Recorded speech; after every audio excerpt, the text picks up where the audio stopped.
So what are the functions of the citric acid cycle? Citric acid cycle is integrated metabolism.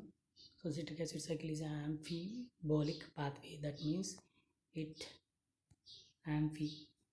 both the things it will do, catabolic pathway and is an anabolic pathway. Catabolic pathway already you know. So this is the breakdown of the carbohydrates, lipids and amino acids. That means after the breakdown of all these carbohydrates, lipids and amino acids, that will convert into acetyl-CoA, and acetyl-CoA will enter the Krebs cycle. So that's why it's called as a catabolism, whereby because of the Krebs cycle only breakdown of these all macromolecules into acetyl-CoA, finally it will convert into acetyl-CoA. Acetyl-CoA will enter into the Krebs cycle. So because of that only we are getting 24 ATP molecules, right? So 24 ATP molecules we are getting. So that's why it is a catabolic pathway. And intermediate, whatever the intermediates that we are getting in the Krebs cycle, that will do as a starting points for many other anabolic reaction. That means synthesis of other pathways or synthesis of some other biomolecules. So yields energy in the form of ATP. It yields reducing power in the form of NADH2 and FADH2. So next, so regulation of the citric acid cycle. Regulation of the citric acid cycle is nothing but how this cycle is regulating. That means when it is necessary to undergo Krebs cycle and when it should be stopped. That means continuation and production of energy is not required whenever our body is under rest. So it does not require any kind of energy. So at that time this cycle should stop or it should pause. So what this is nothing but a regulator. Again, whenever the body requires ATP level, again the cycle should continue. So this is nothing but a regulation pathway. So pathway controlled by 3 points: allosteric covalent modification of the cyclic enzymes and supply of acetyl-CoA pyruvate dehydrogenase complex. So supply of acetyl-CoA. So these are the 3 enzymes have regulatory properties. First one is citrate synthase. Citrate synthase is the first reaction where oxaloacetate and acetyl-CoA will condense and it will convert into citrate. So this is the first enzyme.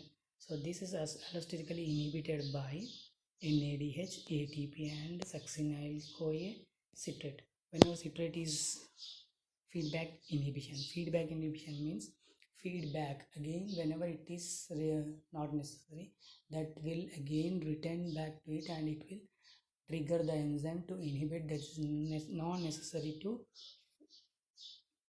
commencement of the reaction further. That is nothing but a feedback mechanism. That means whenever NADH plus is high in our body, so that means there are no NAD plus. If there is a need of energy, NAD plus molecules will increase, so that it will trigger there is a need of ATP molecules. That means NAD plus will convert into NADH and it will enter into the ETC cycle and the ATP will produce. So if NADH plus is there, then ATP is sufficient is there and succinyl-CoA is there. So this will go to the enzyme and it will inhibit. That means it is a feedback inhibition process. So next one is isocitrate dehydrogenase. Isocitrate dehydrogenase, this is the isocitrate dehydrogenase allosteric effects. That means whenever positive feedback mechanism and negative feedback mechanism, so this will initiate the enzyme to undergo the reaction. NADH and ATP, same thing as this one. So whenever NADH is high and ATP is high, it will trigger the enzyme to inhibit the reaction. And whenever ADP is there in high concentration, that means all the ATP has been utilized and it is converted into ADP. So energy levels are lowered. So whenever this is high, that means energy levels are required for the body. So it will trigger this isocitrate dehydrogenase in a positive feedback mechanism, that is initiate. And whenever ATP levels are there high, so it triggers there is no need of energy to our body, so it will trigger the enzyme. That means it will suppress the enzyme not to further undergo reaction. So the third one, alpha ketoglutarate dehydrogenase complex. So inhibitory by ATP. This enzyme will inhibited by means of ATP, succinyl-CoA and NADH. So this alpha ketoglutarate dehydrogenase enzyme will inhibited by the coenzyme. So supplement. So it requires ADP, NAD plus and coenzyme SH. Already we have discussed. These are the three that required for the alpha ketoglutarate dehydrogenase complex to undergo the reaction. So these enzyme will be stimulated or initiated or stimulated by ADP, NAD plus and coenzyme.